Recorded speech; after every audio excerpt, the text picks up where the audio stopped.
Whatever you do, one day go back to your thought. Makonye jofo no guneje, and we go job.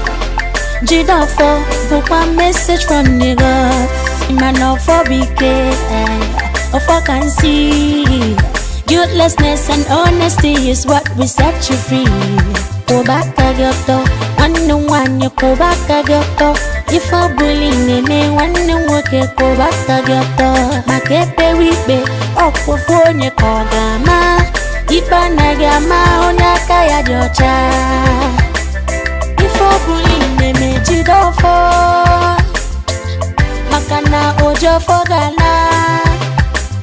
If I bully me, jidofo.